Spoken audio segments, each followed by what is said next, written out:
Good morning बच्चों। आज की आपकी हिंदी की वर्कशीट नंबर 40 है, जिसमें प्रेमचंद के फटे जूते का अगला भाग दिया गया है। यह विडंबना मुझे इतनी तीव्रता से पहले कभी नहीं चुभी जितनी आज चुभ रही है, जब मैं तुम्हारा फटा जूता देख रहा हूँ।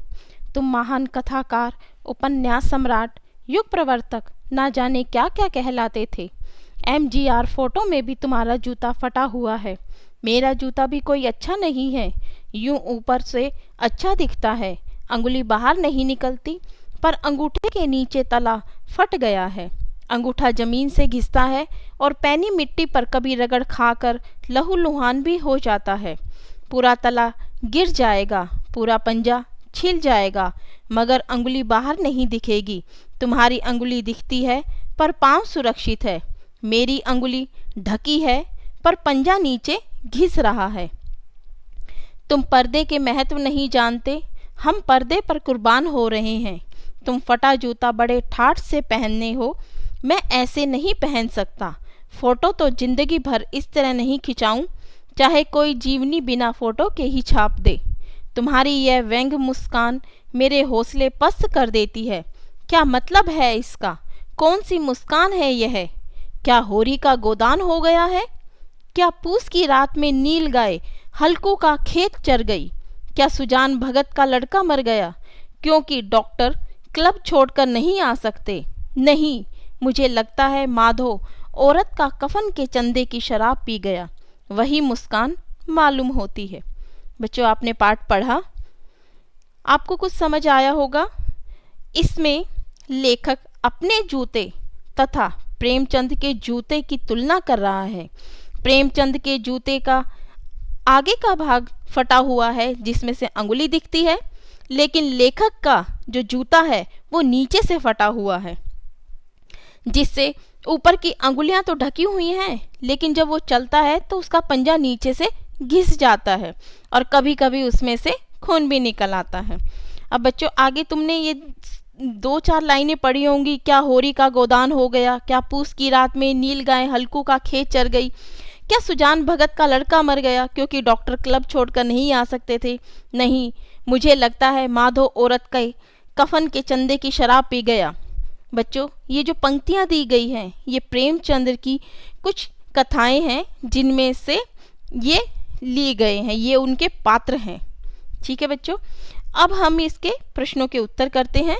पहला प्रश्न है, महान कथाकार, उपन्यास सम्राट, युग प्रवर्तक आदि विशेषण का प्रयोग किस महान व्यक्तित्व के लिए किया गया है?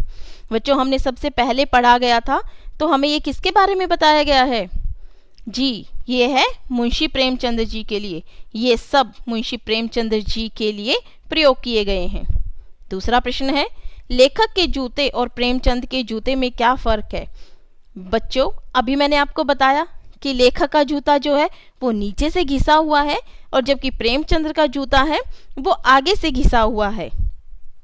प्रेमचंद का जो जूता है वो आगे से इसलिए घिसा हुआ है क्योंकि वो अपने जीवन में संघर्ष कर रहे हैं, और जो भी उनके सामने विडंबनाएं आती हैं उनको वो ठोकर मार कर चलते हैं, और ठोकर मारने से उनके जूता जो है वो आगे से फट गया है।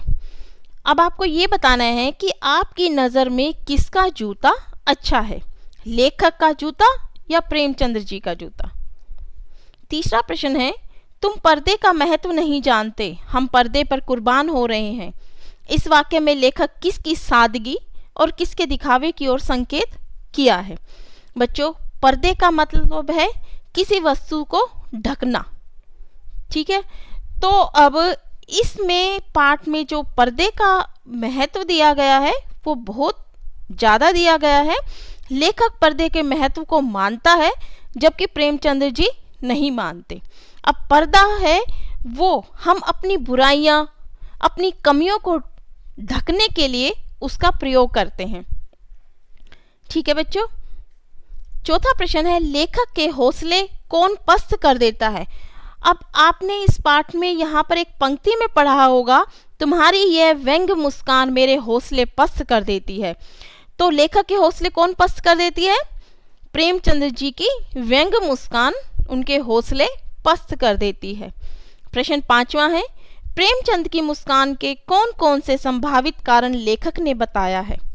क्या फोटो खिंचाते समय आप भी मुस्कुराते हैं? क्यों? बच्चों, ये जो अभी मैंने लास्ट में 3-4 पंक्तियां पढ़ी हैं कि उनकी वो कौन सी मुस्कान हो सकती है, उसके क्या कारण हो सकते हैं? तो क्या होरी का गोदान हो गया? क्या पूस की रात में नील गाय हल्कों का खेत चर गई? क्या सुजान भक्त का लड़का मर गया क्योंकि डॉक्टर क्लब छोड़कर नहीं आ सकते थे? इसके बाद अंतिम पंक्ति है, माधो औरत का कफन के चंदे का शराब पी गया। तो लेखक को लगता है कि वो जो उसकी मुस्कान है, प्रेमचंद की मुस्कान, वो इस वजह से है। अब आपको ये भी बताना है कि आप फोटो खिंचाते वक्त मुस्कुराते हैं या नहीं मुस्कुराते।